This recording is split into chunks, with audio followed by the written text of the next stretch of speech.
Il y a des histoires qui commencent par un simple geste. Un hobbit qui ramasse un anneau au fond d'une caverne sombre, un objet minuscule, anodin en apparence, mais qui changera à jamais le destin de la Terre du Milieu. Quand Bilbo trouve l'anneau dans le Hobbit, ni lui ni Gandalf ne devinent sa véritable nature. Ce n'est qu'un anneau d'invisibilité, un artefact pratique étrange mais pas inquiétant, du moins au début.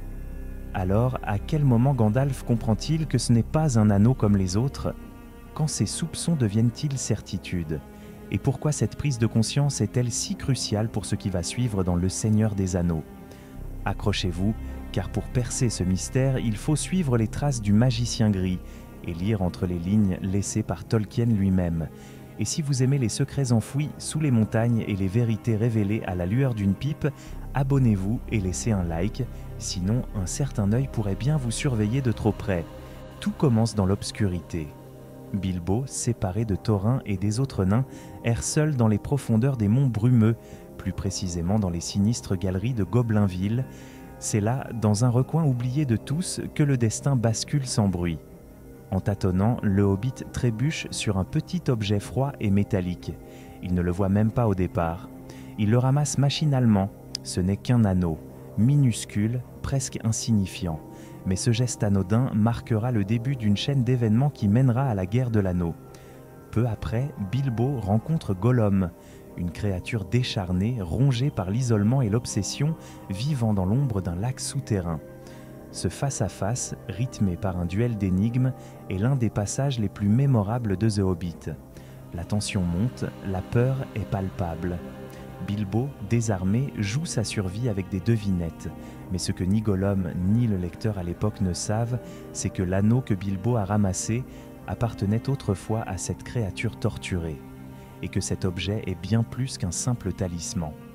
Lorsque Bilbo parvient à s'échapper en utilisant l'anneau, découvrant ainsi son pouvoir d'invisibilité, il le perçoit comme une chance, une aubaine tombée du ciel. Un outil magique comme il en existe dans les contes. Ni lui, ni Gandalf à son retour ne soupçonnent sa nature véritable.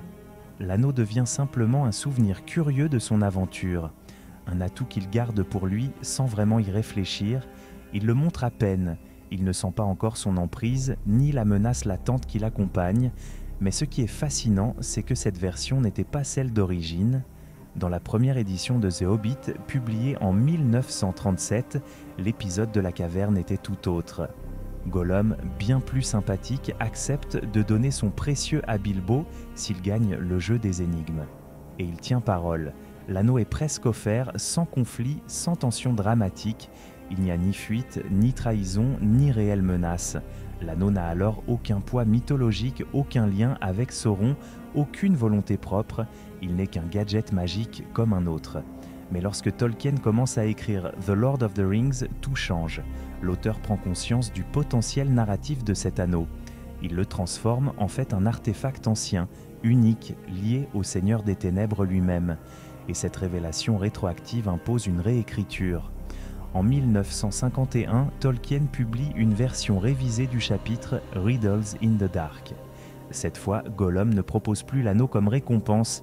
Il découvre sa perte, entre en rage et tente de tuer Bilbo. Le Hobbit, invisible, grâce à l'anneau, s'échappe de justesse. Ce changement radical modifie non seulement la tonalité du chapitre, mais donne aussi au récit une nouvelle dimension tragique. Le lecteur comprend que quelque chose d'obscur veille dans les coulisses.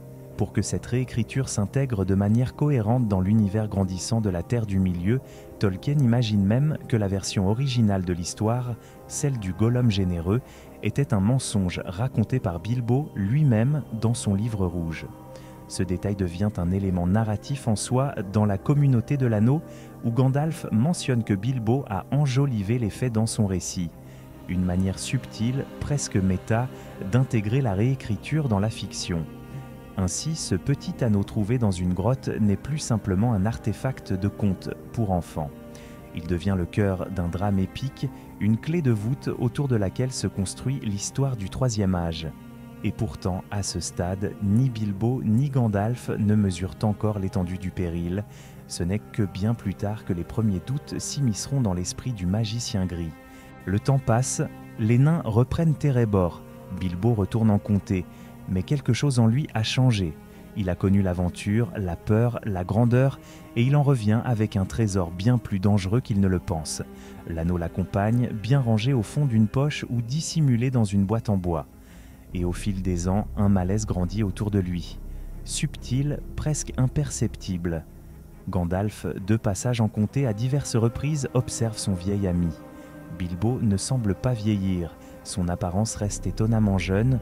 On pourrait croire que c'est simplement l'effet d'une vie paisible ou de ses origines semi-elfiques par sa mère. Mais d'autres détails troublent le magicien. Bilbo devient plus secret, plus possessif. Il ne parle jamais de l'anneau. Il évite le sujet ou le minimise avec légèreté. Lorsqu'il en parle, c'est avec une gêne inhabituelle. Surtout, il n'aime pas qu'on le touche. Il le garde sur lui en permanence. Et Gandalf sent, sans encore pouvoir l'expliquer, qu'un lien étrange unit le Hobbit à cet objet.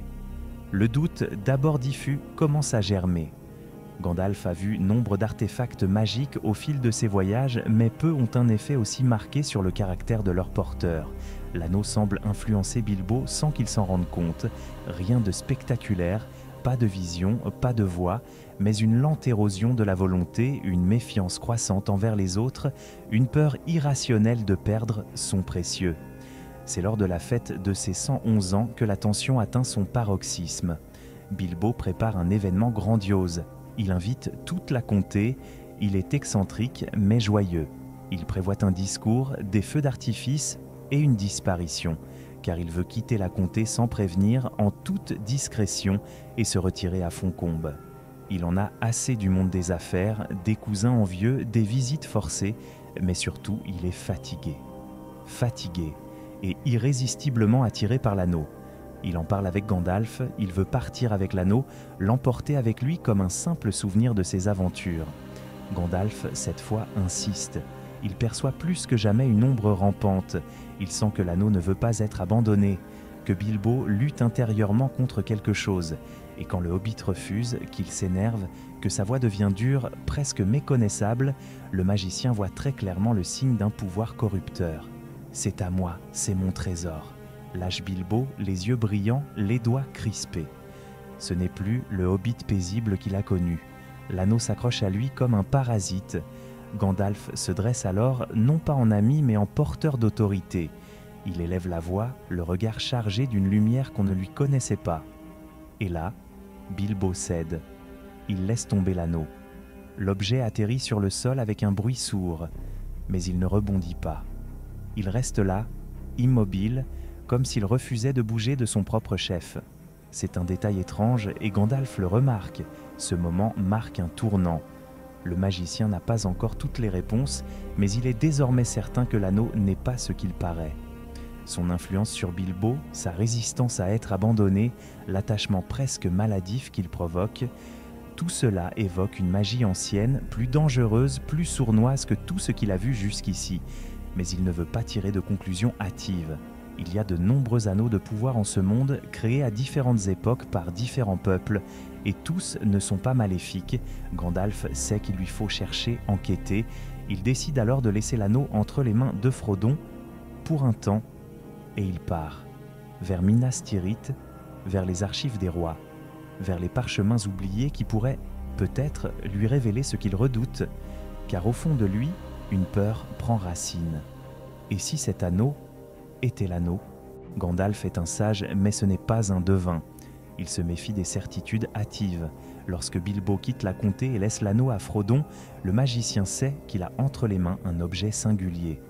Mais est-ce l'anneau? L'anneau unique, celui que Sauron a forgé en secret pour dominer tous les autres? Il n'ose pas encore y croire. Trop de siècles se sont écoulés. Trop de légendes ont brouillé la vérité. Et pourtant, le doute s'est mué en inquiétude. Alors Gandalf part. Il quitte la comté discrètement, sans alerter Frodon, sans révéler le poids de ses soupçons. Il se rend à Minas Tirith, au cœur du Gondor, dans les salles silencieuses du palais des intendants. Là, dans les archives poussiéreuses, il consulte les chroniques anciennes, les récits oubliés, les fragments de mémoire du Deuxième Âge. Ce qu'il cherche, c'est la parole d'Isildur, le témoignage de celui qui jadis coupa l'anneau du doigt de Sauron et refusa de le détruire. Après des jours de recherche, il trouve enfin un manuscrit fragile, jauni par le temps. La main d'Isildur y raconte comment, après avoir vaincu l'ennemi, il garda l'anneau comme un héritage de gloire. Mais ce que Gandalf lit ensuite glace son sang. Isildur décrit le feu de l'anneau, les caractères qui apparaissent lorsqu'on le jette dans une flamme, une inscription en langue noire, invisible à froid, gravée par la volonté de Sauron lui-même. C'est la clé. Gandalf comprend ce qu'il doit faire, il retourne précipitamment en comté, il retrouve Frodon resté fidèle aux recommandations de son oncle. L'anneau est intact, soigneusement conservé. Et Gandalf lui demande de le jeter dans le feu de la cheminée. Frodon obéit, un peu surpris. Rien ne se passe au début. Puis, lentement, des lettres rougeoyantes se dessinent à la surface dorée. Gandalf lit à voix basse, dans une langue oubliée, dure et sifflante. Ashnazg Durbatuluk, Ashnazg Gimbatul, Ashnazg Trakatuluk ag Burzum ishi Krimpatul. Une unique strophe gravée dans les profondeurs de l'anneau, le vers de pouvoir, l'appel du maître. Il n'y a plus de doute, ce n'est pas un anneau parmi d'autres, c'est l'anneau unique, l'anneau perdu depuis plus de 2 millénaires, l'arme de domination de Sauron, le cœur de son empire. Gandalf, pour la première fois, ressent tout le poids de cette découverte. L'anneau n'a pas simplement survécu, il a été caché, porté, utilisé, et il est resté intact. Et surtout, il n'a jamais cessé d'appeler son maître. Il comprend alors que Sauron, affaibli mais non détruit, le cherche, qu'il en a besoin pour recouvrer sa pleine puissance, et qu'il le retrouvera tôt ou tard, si rien n'est fait. Ce qui frappe, c'est le temps que cette vérité met à émerger. Gandalf a connu Bilbo depuis des décennies, il a vu les signes, ressenti l'étrangeté. Mais il lui faut des années, des décennies en réalité, pour rassembler les pièces du puzzle. Entre le départ de Bilbo et la lecture des chroniques d'Isildur, près de 20 ans s'écoulent. C'est que même les plus grands sages de la Terre du Milieu ne peuvent pas tout savoir d'un simple regard. La vérité dans le monde de Tolkien se mérite, elle demande patience, recherche, confrontation avec l'histoire. Et pendant tout ce temps, l'anneau reste là, dans la comté, caché à la vue de tous, mais vibrant au rythme de la volonté de Sauron. Un fragment de ténèbres, endormi au cœur du monde rural, prêt à replonger le monde dans le chaos. Gandalf sait désormais ce qui doit être fait, mais révéler cette vérité, c'est aussi déclencher une course contre le temps. L'ombre s'étend. Et la comté, ce havre de paix, va bientôt devenir le centre d'une guerre bien plus vaste qu'aucun hobbit n'aurait pu l'imaginer. Tout s'éclaire, enfin. Après des années de soupçons, de doutes et d'ombres rampantes, Gandalf tient la confirmation qu'il redoutait. L'anneau de Bilbo, maintenant entre les mains de Frodon, est bel et bien l'anneau unique. Celui qui a plongé la terre du milieu dans les ténèbres, celui que Sauron a forgé pour asservir les peuples libres, celui qui ne doit jamais, au grand jamais, lui revenir. Ce moment change tout. Le magicien qui jusque-là n'avait partagé ses inquiétudes qu'avec prudence, convoque alors un conseil à Foncombe. Elfes, hommes, nains et hobbits s'y retrouvent. Car la menace n'est plus un murmure du passé, elle est présente, tangible et se rapproche. Le destin du monde repose désormais sur une simple vérité. L'anneau doit être détruit. Non caché, non conservé, non étudié, détruit. Et c'est là que commence la véritable guerre de l'anneau. Pas sur un champ de bataille, mais dans un salon d'elfes, autour d'un feu, entre ceux qui comprennent que le pouvoir absolu ne peut être manié sans corruption. Gandalf, par sa vigilance et sa persévérance, devient l'un des piliers de cette résistance.